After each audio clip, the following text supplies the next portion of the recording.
dia. Esses assuntos referentes à perda das pessoas que nós amamos é normalmente um assunto que nós buscamos evitar. E a evidência é real.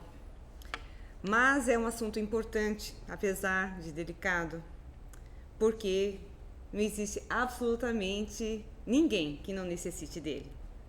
Seja pelo fato de já ter passado por dores atrozes na perda de pessoas que amaram, e para todos nós outros que eventualmente não tenhamos passado por essa experiência dolorosa, certamente, se continuarmos aqui encarnados, haveremos de alguma forma experimentar a perda daquelas pessoas com quem convivemos e que muito amamos.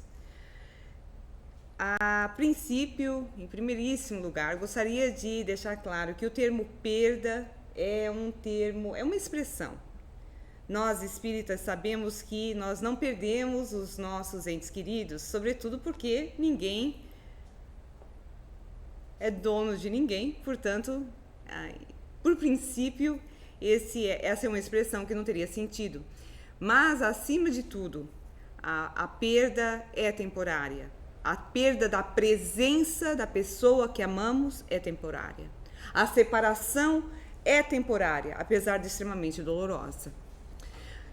A abordagem que nós vamos fazer aqui é a nível psicológico, porque não é objetivo da nossa palestra alinhar os elementos de natureza filosófico, doutrinários, no sentido de nós comprovarmos, alinharmos, melhor dizendo, as comprovações que nós temos em relação às evidências reais da sobrevivência da alma em relação ao corpo.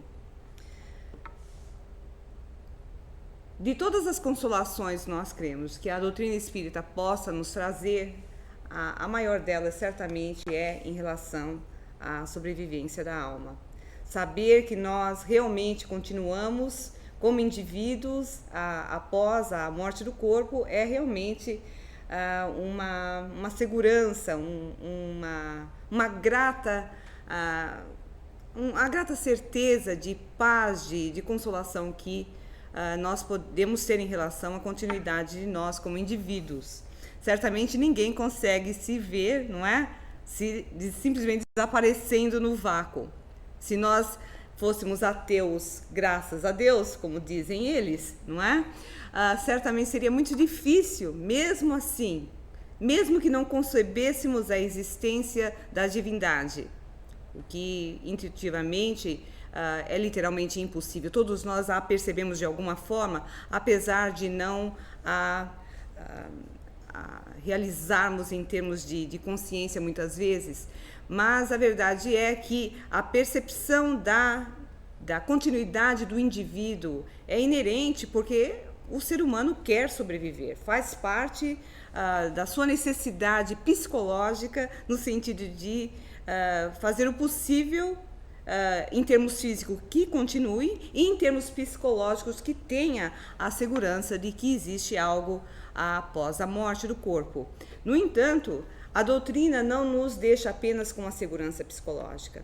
Ela nos deixa com elementos evidentes através dos estudos que nós fazemos em termos de lógica com relação à sobrevivência da alma, mas também de estudos que nos alinham fatos que comprovam a existência da alma após o corpo. Ou seja, a nossa fé não é uma fé de vontade de continuarmos a viver. A nossa fé é baseada em fatos comprovados da existência da alma. Portanto, a nossa fé é segura, ela está longe de ser cega, ao contrário, é uma sólida fé, não é?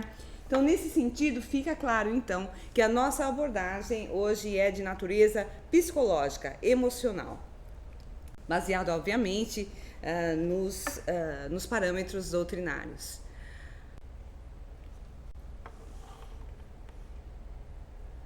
perder alguém que nós amamos, perder a presença física de alguém que nós amamos, provavelmente seja a maior dor que nós vamos experimentar como seres humanos. Não conhecer a presença da pessoa ao seu lado no dia a dia é realmente a percepção de um vácuo, de um vazio, vamos dizer, praticamente indescritível. A dor é pungente, ela é real. E os nossos mentores empatizam conosco nesse sentido. Os nossos mentores corroboram os nossos sentimentos de perda no sentido de compreendê-los. Uma mensagem que eu, sempre que posso, quando abordo esses assuntos, busco trazer essa mensagem de Emmanuel, porque mostra em que nível os nossos amigos espirituais empatizam com a nossa dor.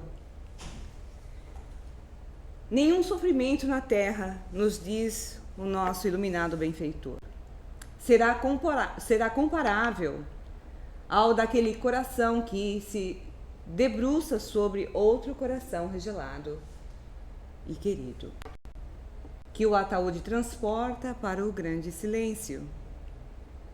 Ver a névoa da morte estampar-se inexorável na fisionomia dos que mais amamos e cerrar-lhe os olhos no adeus indescritível é como despedaçar a própria alma e prosseguir vivendo. Então veja aí a confirmação em que nível os mentores se identificam com a nossa dor. No entanto, em nenhum momento eles nos chamam a atenção de buscarmos prosseguir. O problema da dor não é apenas o desespero que a falta da crença da vida espiritual pode proporcionar, é a cristalização dela. E isso nós vamos falar um pouquinho mais tarde. Em primeiro lugar, é importante nós entendermos por que nós sentimos tanta dor. Qual é a compreensão racional do impacto da ausência dessa pessoa em nossa vida? Então, a primeira resposta, claro que é óbvia, não é? A ausência física da pessoa abre realmente um vazio imenso. Imaginemos nós voltarmos para casa e uma pessoa com quem nós convivemos há muitos anos simplesmente não está ao nosso lado na hora que nós vamos dormir, na mesma cama muitas vezes. Abrirmos o quarto e verificarmos lá a presença da ausência do nosso filhinho amado. Então, esse nível de impacto, num primeiro momento, é imenso. Dizem os psicólogos que, no mínimo, o primeiro ano, nós vamos sentir frequentemente o impacto da ausência física do nosso ente querido. Naturalmente, um outro aspecto que existe em função do nosso grau evolutivo em termos da experiência do amor é relativo ao sentimento de posse, no sentido do amor, apego que nós temos em relação às pessoas que nós amamos. Então, nós em primeiro lugar gostaríamos de fazer algumas referências com relação ao sentimento de perda pertinente à ausência física. Então, nós vamos ver que a falta e a imensa saudade da convivência com aquela pessoa é enorme. Então, esse é o primeiro grande impacto da ausência, esse é o primeiro impacto do sentimento de perda, é a ausência física da convivência com aquela pessoa. A falta do suporte emocional que aquela pessoa pode trazer à nossa vida. E o último aspecto que nós vamos abordar talvez não seja tão significativo nas sociedades mais avançadas, mas dentro da nossa comunidade, do mundo em que vivemos, até aqui mesmo ainda, aqui nos Estados Unidos, como dentro da nossa sociedade no Brasil, A questão da falta do apoio material e financeiro que aquele ente querido possa significar para a nossa vida e para aqueles que ficaram é imensa. Seja ele ou seja ela, seja o companheiro ou a companheira, que o esposo ou a esposa, que seja o breadwinner, seja a pessoa que suporte financeiramente, materialmente a família, saia aquela pessoa da sua vida e da sua família, o caos não será apenas emocional. O caos material pode ser significativo a ponto de mudar por completo a vida das pessoas que aquele indivíduo que partiu para a vida espiritual deixou na Terra. Por isso, quando nós abordamos esses assuntos, também é importante nós verificarmos se somos nós aqueles que representamos o suporte material, não apenas emocional do nosso lar. Nós tenhamos a percepção real de que a vida nesse mundo é frágil e às vezes é mais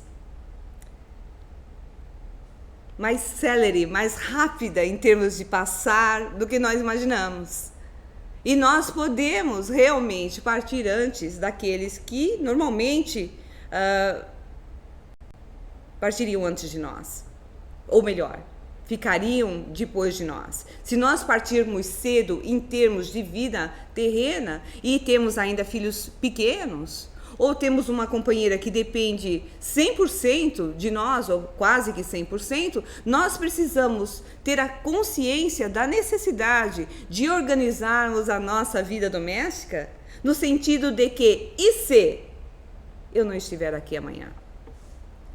A sua companheira ou o seu companheiro sabe como estão as finanças da casa?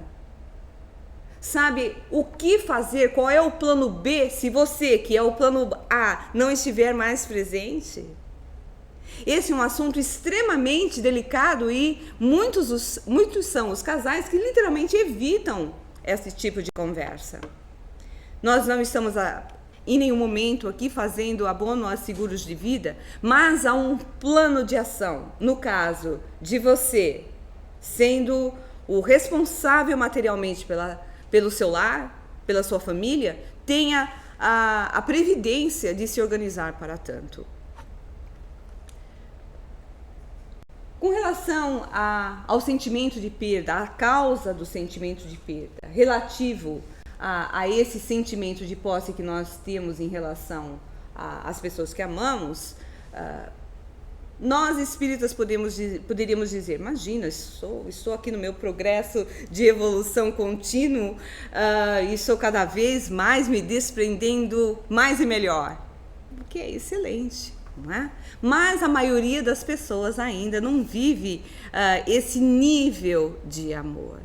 O nosso amor, o sentimento de perda ainda está relacionado ao fato de nós termos apego não só emocional, mas às pessoas, não só apenas às coisas, mas também às pessoas. E esse nível de apego leva muitas vezes àqueles que não têm consciência da vida espiritual a até ter raiva de Deus, no sentido de dizer, como é que você, esse ser que é aquele que não tem consciência da espiritualidade, não consegue nem descrever no seu nível de percepção, como é que você tirou isso de mim? Não é? Então, passa-se a ter, inclusive, um sentimento de rancor contra a própria divindade, não é? Porque o sentimento de posse em relação àqueles que amamos é realmente é muito real. Segundo a doutrina, o termo perda, obviamente, como nós comentamos a princípio, é impróprio, não é? Nós sabemos que o que existe é uma separação temporária. E, como nós também lembramos, não é? nós certamente não perdemos nada no sentido daquilo que nós só podemos realmente considerar como posse, aquilo que nós podemos levar para a vida espiritual. E, claro, se nós não temos uma posse real daquilo a nível material, em termos de espírito, quanto mais a nível de relação, não é? Nós certamente não nos pertencemos uns aos outros e é importante que nós lembremos disso de vez em quando. Portanto, se nós pudermos desenvolver na nossa relação a lembrança de que a nossa convivência também pode ser temporária, isso vai de alguma forma nos preparar se ela vier antes do tempo que nós desejamos. Nós imigrantes percebemos o melhor, podemos nos relacionar a esses sentimentos de perda melhor talvez do que outras pessoas. Porque de alguma forma nós perdemos os nossos entes queridos, não é verdade? Nós moramos num país muito distante daquele em que crescemos, em que vivemos, e as pessoas que nós amamos, muitas delas ficaram lá. Então nós experimentamos uma perda relativa, é verdade, mas é uma perda. Nós convivemos com a ausência da convivência daqueles com que nós vivemos no Brasil por tanto tempo e que nós tanto amamos. Então o sentimento de perda pode ser no sentido de nós estarmos vivendo numa outra nação, pode ser uma analogia muito boa em relação ao imigrante, melhor dizendo. Pode ser uma analogia muito boa com relação à nossa vida nesse mundo e à vida espiritual. Porque da mesma forma como nós literalmente não perdemos os nossos entes queridos no Brasil porque eles estão vivendo lá, eles continuam a existir, embora nós não possamos encontrar com eles frequentemente, a mesma coisa ocorre em relação à vida espiritual. Os nossos entes queridos continuam a viver na nação do espírito, embora nós não possamos conviver com eles. Ou nem mesmo nos comunicarmos com ele normalmente, apesar de nós também sabermos, através da abençoada doutrina que nos ilumina uma nova perspectiva de vida, sabemos que a comunicação com eles não é impossível, ao contrário, é extremamente viável. Muito bem. Tudo o que Deus nos concede na Terra certamente é um empréstimo. E nós não devemos nos esquecer disso. Ao contrário, isso é tão importante que os próprios mentores nos lembram da necessidade de nós nos desapegarmos. Tudo é um empréstimo na vida na Terra, inclusive a convivência daqueles com quem amamos. E isso não deve ser motivo de tristeza para nós. Isso deve ser um motivo de expansão da esperança no viver. De sabermos que Deus nos cria a todos, a tudo e a todos, para o crescimento, para o progresso. E tudo se organiza de forma harmônica na criação de Deus. E toda vez que nós buscamos, de alguma forma, comprometer essa harmonia através de ataduras, através de apegos absolutamente desnecessários, nós comprometemos o equilíbrio dessa harmonia, o equilíbrio das nossas relações. É necessário que nós convivamos com os outros, vivamos com os outros, mas não a ponto de que a presença dessas criaturas, ou melhor, a ausência delas, possam quebrar o fluxo da vida. Então, é importante nós lembrarmos disso. A vida continua em muitas dimensões. E é importante nós lembrarmos disso na nossa vida, na própria Terra. E verificarmos em que nível nós nos relacionamos com os nossos filhos, com os nossos companheiros de vida. Não é? Somos aqueles que vivemos no text message, checando a cada minuto, melhor, em sentido figurado, obviamente, a cada minuto, a cada passo que a pessoa toma, no sentido a gente já está checando? É essa a sua relação?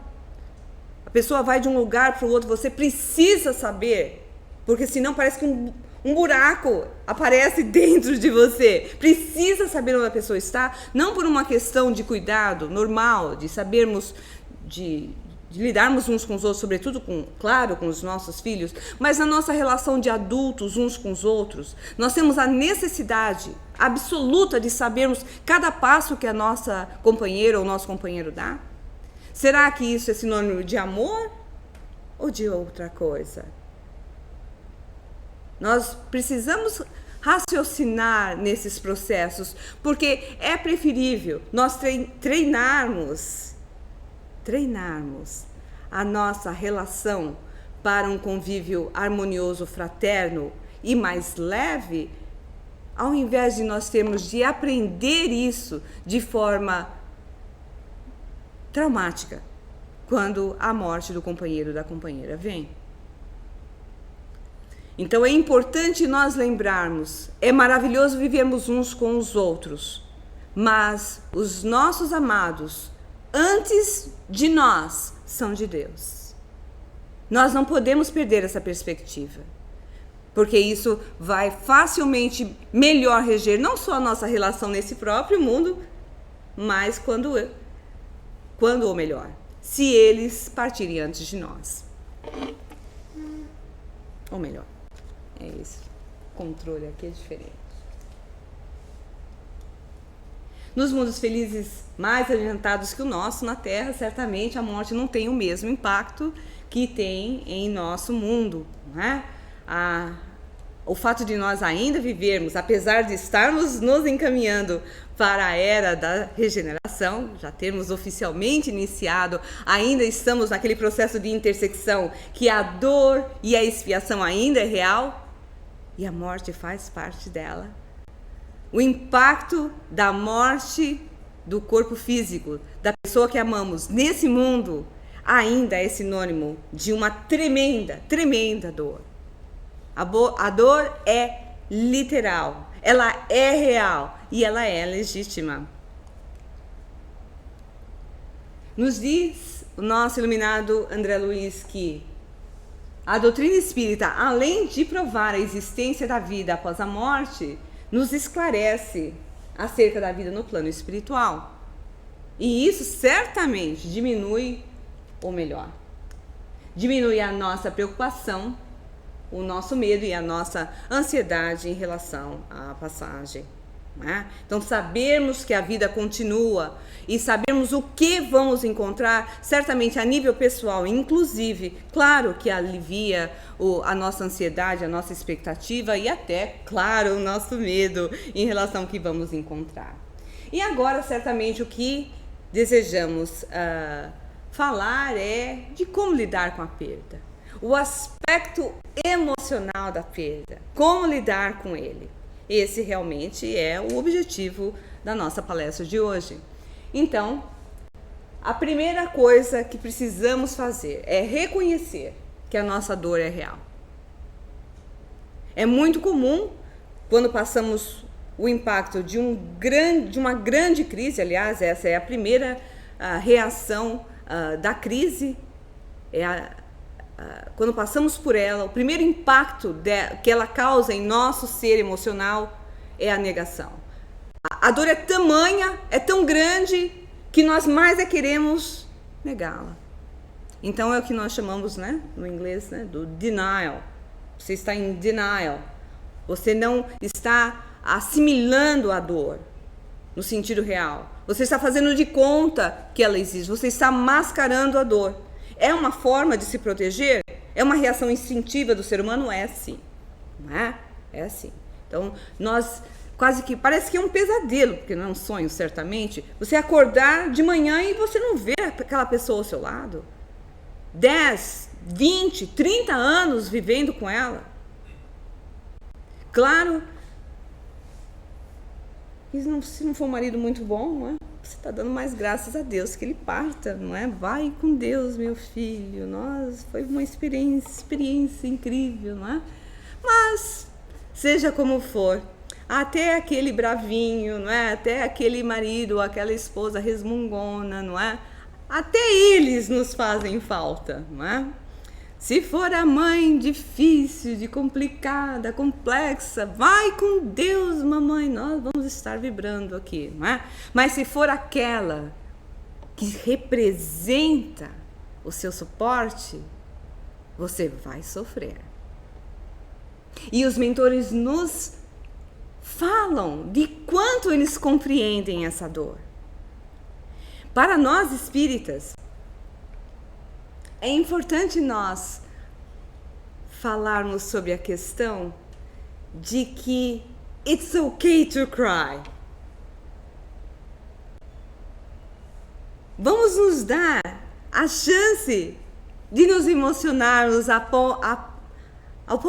ponto de atingirmos as lágrimas profundas e vertendo no nosso rosto quando perdemos alguém. Eu sou espírita, não posso chorar no enterro do meu filho, da minha mãe, do meu esposo, da minha esposa. Preciso dar o exemplo. Não é esse o exemplo que nós precisamos dar. Nós nos emocionamos com uma música bonita, com a passagem de uma história delicada que nos toca a alma. Imagine com a perda da pessoa com quem nós convivemos. É muito difícil. Então, não vamos mascarar como espíritas a nossa dor. A questão da dor não é senti-la por um determinado tempo. O problema da dor, ela se tornar cristalizada. Para aquelas pessoas que não têm conhecimento da vida espiritual, ou pouca informação em relação a ela, como a que é concedida pelas religiões cristãs tradicionais, é muito comum a dor dar lugar ao desespero. Nós espíritas provavelmente não vamos passar pela crise do desespero, mas a crise da perda, a crise da dor, ela é real. Nós insistimos, ela é real. E é legítima. Em que sentido ela é legítima? Ela é legítima porque ela é absolutamente compreensível. E nós vimos pela mensagem de nosso iluminado Emmanuel em que nível, novamente repetimos, os nossos irmãos superiores empatizam com o nosso sofrimento em relação à passagem daqueles que nós amamos. Ela é legítima e corroborada e, portanto, permitida pelos nossos mentores. Mas a duração da dor é algo que nós, sobretudo nós espíritas, precisamos tomar muito cuidado com ela. A dor nos é permitida, ela é real, ela é legítima, ela nos é permitida por ser compreensível. Porque, ou melhor, por que está correndo? Será que os slides estão no automático? Não tem importância. Para aqueles que estão assistindo pela internet, se os slides correrem, a gente corre atrás deles, ok?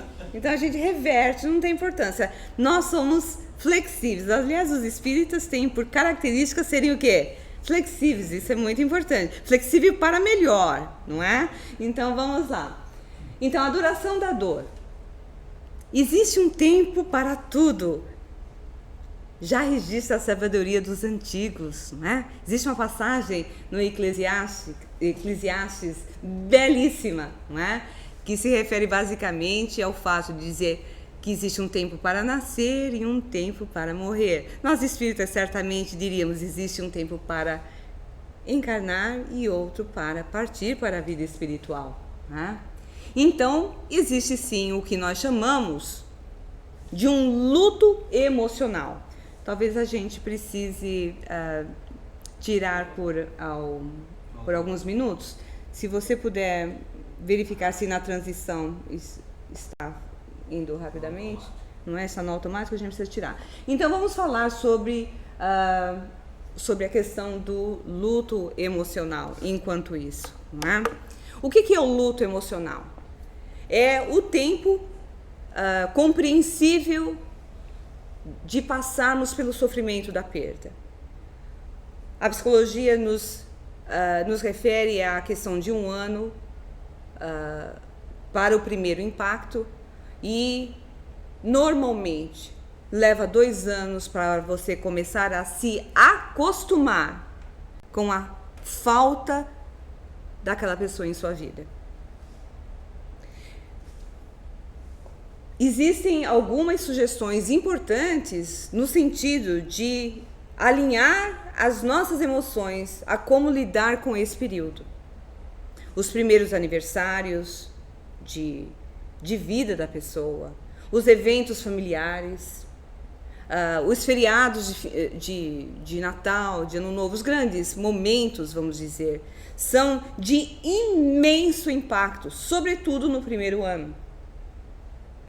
Você se sentar até num almoço de domingo, se é que isso aqui não existe dentro da nossa realidade americana, se sentar e não ver a presença da pessoa, se a sua família tem aquela tradição de se reunir pelo menos uma vez por semana, não é?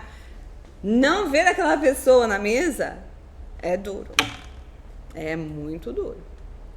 Não ver aquela pessoa que representa um papel importantíssimo na vida da família, não estando presente, por exemplo, numa cerimônia de casamento, numa cerimônia de formatura, se isso acontecer nos primeiros 2 anos, sobretudo no primeiro, vai ser muito difícil, né? Então, o luto emocional, ele é real.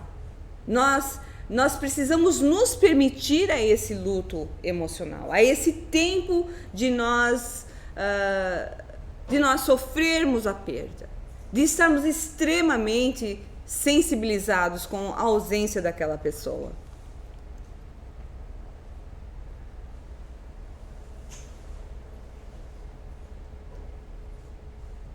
No entanto, quando o luto se cristaliza, ou melhor, quando a dor da perda permanece além do tempo que seria compreensível, nós podemos ter sérios problemas, não só para a pessoa que ficou, para a família, mas também para quem? Para quem? Pergunto a vocês. Quando a dor se cristaliza, todos nós sofremos, né? Nós, espíritos encarnados que ficamos e o que desencarna. Mas passado o tempo de sofrimento normal, não no sentido de diminuí-lo, mas no sentido de ser natural, a dor da perda é natural, por isso normal. Nesse sentido, ela é o quê? Novamente, compreensível, não é? Mas quando o tempo compreensível passa, nós entramos no que nós chamamos da dor cristalizada. E, além dos malefícios que pode causar a nós encarnados, causa a quem mais? Ao espírito que está desencarnado. E isso é um malefício, isso é um problema, isso é um dano infligido constantemente ao espírito que desencarnou, imenso. Portanto, nós vemos que até aí, se nós amamos no mundo de forma egoística, com aquele apego excessivo, controlador, às vezes manipulador, em nome do amor, quantos de nós não manipulamos?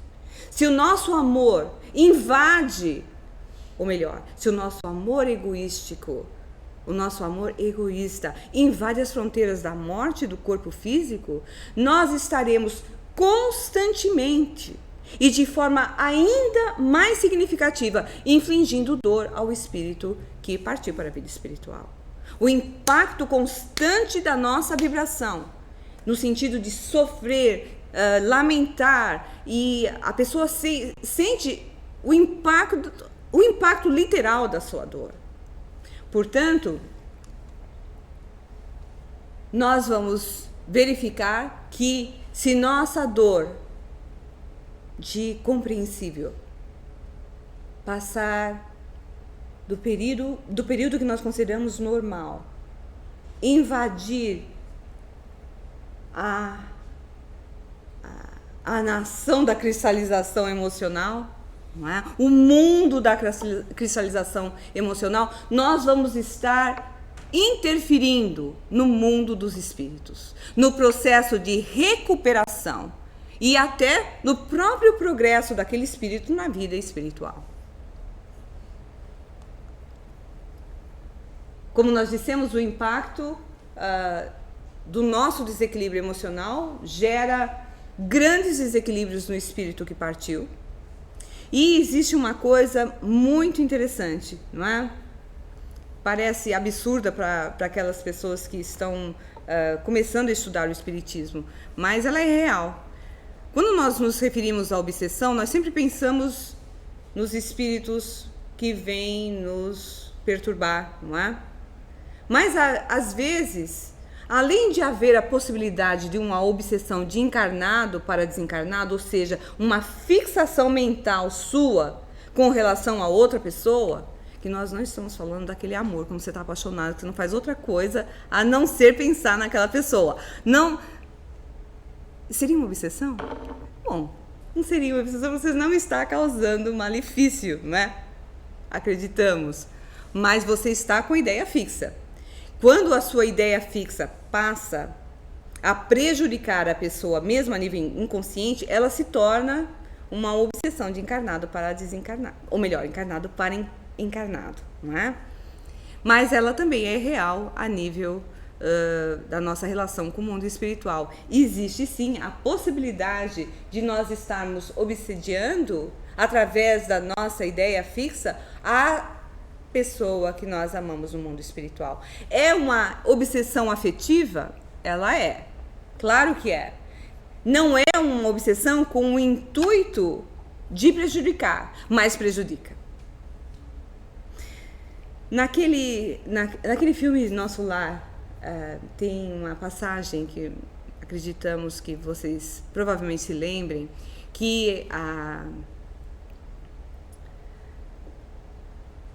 existe uma pessoa orando, uma mãe, creio eu, orando por uma mocinha que estava nas câmaras de reparação, não é? No Departamento de Regeneração, né? Ministério da Regeneração, ela estava ainda nos primórdios, né? Pós retirada do umbral. E a mãe começou a orar por ela e ela sentiu um alívio natural. Imagine aquele momento sendo o contrário. Quando o espírito está equilibrado, ou o espírito, melhor dizendo, é equilibrado, é um espírito mais elevado, quando ele parte para o plano espiritual, ele pode até sentir o impacto da sua vibração, mas ele não se desequilibra.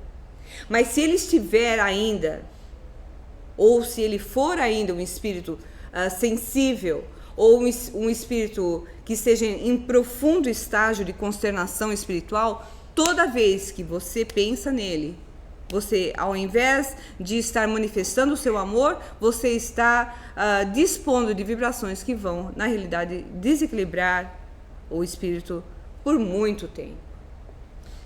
Nós gostamos de lembrar que, sobretudo aos espíritas e ao público em geral, de que quando um ser amado passa para a vida espiritual, obviamente, como nós sabemos, portanto nós estamos lembrando aos espíritas isso, não é? Nós sabemos que o nível de evolução espiritual de cada pessoa depende de espírito para espírito, obviamente. Portanto, quando a pessoa passa para o plano espiritual, quando a vovó passa para o plano espiritual, quando a mamãe passa para o mundo espiritual, não vamos começar com aquele tipo de prece: ai, mãe, vem me ajudar, ai, vovó, preciso da sua interferência, porque você não sabe como essa pessoa está no plano espiritual. Se ela não estiver condições de lhe auxiliar, ela vai sofrer muito, porque ela vai perceber, ou vibratoriamente, ou claramente, como foi no caso dessa passagem do livro do filme Nosso Lar, a pessoa no plano espiritual vai saber claramente as solicitações que estão sendo feitas, não é? E se nós acharmos que esses exageros de sensibilidade são impossíveis, ou são raríssimos, não é? Nós podemos dar um exemplo pessoal. Estávamos nós lá visitando familiares de meu esposo no norte de Nova York. E foi logo no começo da nossa relação. Então é aquela coisa, né, de começar a apresentar parente de parente de parente. Lá fui eu conhecer a família nos primeiros 2 anos, não é? Então conhecia todos os tipos de parentes. Então houve esse evento onde certamente havia uma grande concentração deles. E ao me apresentarem a tia de meu esposo, ela se referiu a pessoa que me apresentou, falou assim: olha, ela é a tia de fulano de tal, né? Se referiu a uma pessoa que eu conhecia. No mesmo momento que foi citado o nome dessa moça, que era filha dela, ela começou a chorar. Eu falei: nossa senhora, acabou, não é? Acabou de desencarnar, não é? Meses, a pessoa, só de falar no nome, ainda está nesse nível de sensibilidade. Quando eu vim chegar a saber que a filha já tinha desencarnado há 15 anos. E minha sogra comentou: toda vez que nós falamos o nome dela, ela começa a chorar. Ela não para de chorar. Ela é o tempo todo. Eu falei: bom, entrou em depressão crônica, não é? Permanente.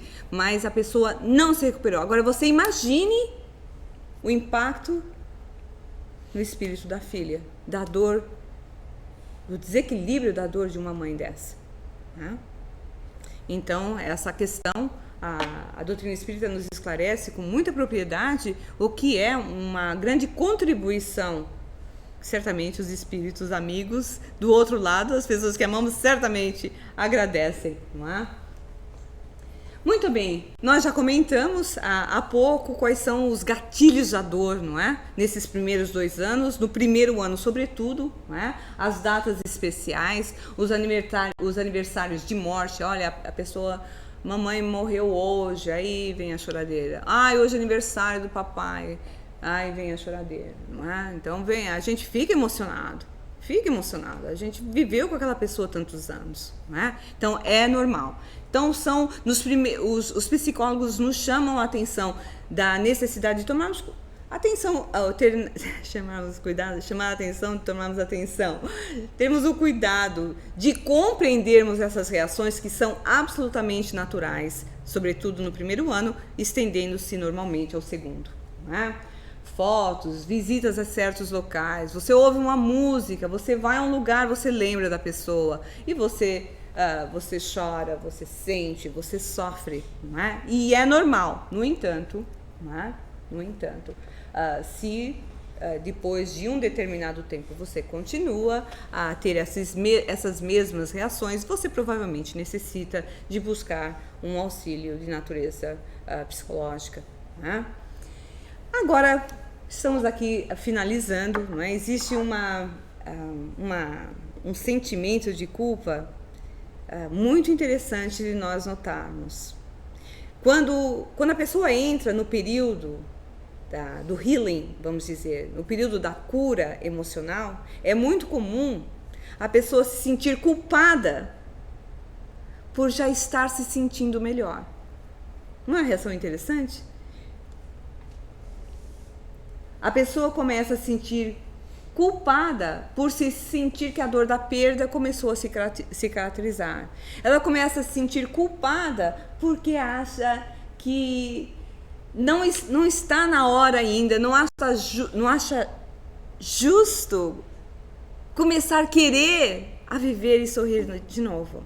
Então, esse é um outro sentimento, uma outra reação que nós precisamos estar, vamos dizer, conscientes para que nós possamos dar essa liberação. It's okay to be happy again. Para nós, espíritas, mais do que nunca, você quer mais se organizar novamente, não é? Para que a pessoa também possa se reorganizar. Nós temos uma vida para ser vivida nessa terra, com compromissos que nós não sabemos o porquê da necessidade daquela separação traumática para nós e para o espírito que partiu, não é? Mas ela existe, faz parte das suas experiências na Terra, faz parte da sua aprovação.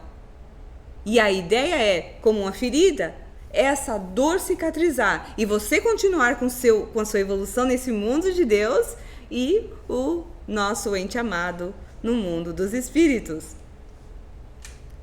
A dor doentia é aquela que nós nos referimos no sentido de ser a dor cristalizada, não é? Ela se torna, além de cristalizada, doentia, quando nós verificarmos, não é? Que a nossa vida profissional, a nossa relação familiar e social não é a mesma, existe um aumento significativo de conflitos, a pessoa começa a negligenciar a aparência de forma também significativa. Tudo isso são sérios sintomas da depressão. Logo após, no primeiro ano, os psicólogos certamente chamam isso como sendo um estresse causado por um trauma, não é? É a reação normal do pós-trauma, mas se esses sintomas permanecem além do que nós consideramos compreensível, nós precisamos buscar auxílio, não só médico, mas também espiritual. Questão interessante, né? Na passagem de um computador para outro, o transition, não é? Ficou um pouquinho diferente, mas tudo bem. Nós somos flexíveis, não é? Muito bem, flexíveis, e chegamos aí também à questão, a pessoa passa a se isolar, é um sintoma muito comum da depressão. E finalmente, não é? A cura emocional. Vamos lembrar dos momentos felizes com aquela pessoa. Essa é uma forma de é a nossa proposta para finalizarmos. De como, aliás, sugerida por pessoas que compreendem as dores da alma como ninguém. Sugerida pelos psicólogos, não é? No sentido de nos auxiliar a promover a cura da nossa emoção, da nossa dor, não é? Vamos lembrar dos momentos felizes com aquela pessoa. Procuremos nos concentrar no que aquela pessoa significou para a sua vida, não no que a perda dela significa hoje, não é? Se você ainda está num período extremamente sensível, evite de ficar ouvindo tragédia na televisão. Porque qualquer assunto relacionado à dor, à perda, assassinato, a trauma, a morte traumática vai te chocar. Você está mais sensível do que o normal. Então é importante de nós evitarmos, nos expormos, não só à questão dos noticiários, mas também, se você acabou de perder alguém, está um pote de sensibilidade, você ainda não tem condição, provavelmente, de comparecer ao enterro de um ente querido, de uma outra pessoa, não é? Vai disparar vários gatilhos emocionais inadequados no momento em que você precisa se concentrar na sua cura emocional, não é? Para o seu bem e para aqueles que convivem com você, não é? Procure se aproximar das pessoas. A nossa primeira reação quando estamos tristes, sofrendo, claro que é ficarmos sozinhos. E é importante nós termos o nosso momento sozinho. Mas, novamente, vamos nos concentrar que a melhor forma é nós começarmos gradativamente a buscar a nos relacionar com os outros, né?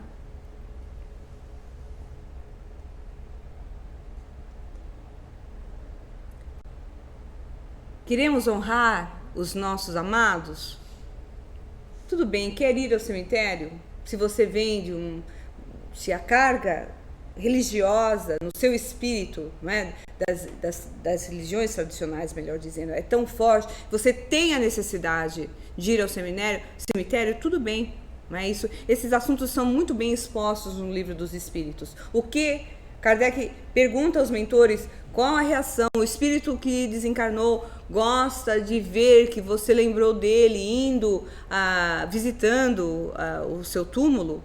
Os mentores são claros, claro que toda lembrança é importante, Mas a melhor forma de você lembrar alguém não é visitando um cemitério cheio de espíritos, não é? Mas sim, certamente, fazendo uma prece por ele. Dê amor para alguém. Você quer honrar a presença, da importância da presença daquela pessoa em sua vida? Você que recebeu tanto amor dele ou dela, do seu filho, da sua filha, da sua mamãe, não é? Seja de quem for, dê amor para alguém. Não existe melhor forma e mais bonita de você honrar a memória daquela pessoa. Portanto, a cura emocional, ela é feita, não é? Através do que nós chamamos de iniciarmos uma tradição de amor, né? Então, vamos aí celebrar a vida daquela pessoa com flores, por exemplo, no dia do aniversário dela, o aniversário de vida dela, né? Quem sabe fazermos uma coleção de fotos. Provavelmente, quando você estiver fazendo lá a sua coleção de fotos, você vai lá e olha aquele momento aí, e chora mais, e chora mais. Mas, por incrível que pareça, naquela choradeira toda, naquela lembrança toda, você está desencadeando um processo de cura. Você está colocando para fora aquela dor. E você está honrando a memória daquela pessoa da melhor forma, não é? Fazendo algo que o seu ente querido gostava de fazer. É uma forma de você honrar a memória daquela pessoa, não é? Através de músicas e certamente dando amor para alguém e orando para aquele ente querido é a melhor forma de nós honrarmos, não é? A presença daquela pessoa através do que nós chamamos de uma tradição de amor. Pergunto a vocês: existe na vida de vocês a perda significativa de uma pessoa em que vocês de alguma forma buscaram estabelecer uma tradição de amor sem saber que era uma tradição de amor? Algum de vocês? Aí vai, não é, a sugestão, porque não existe ninguém que não vá perder alguém que ame para a vida.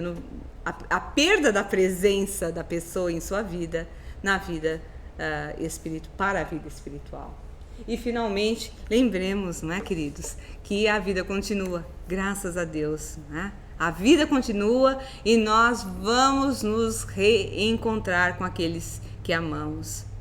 E fica aí a mensagem, não é, de um dos enviados do Cristo, até mesmo na própria antiguidade, que nos lembra que quando nós buscamos no Senhor a nossa fortaleza, certamente nós temos condição de alçar a dimensões emocionais e espirituais que nós nem mesmo supomos.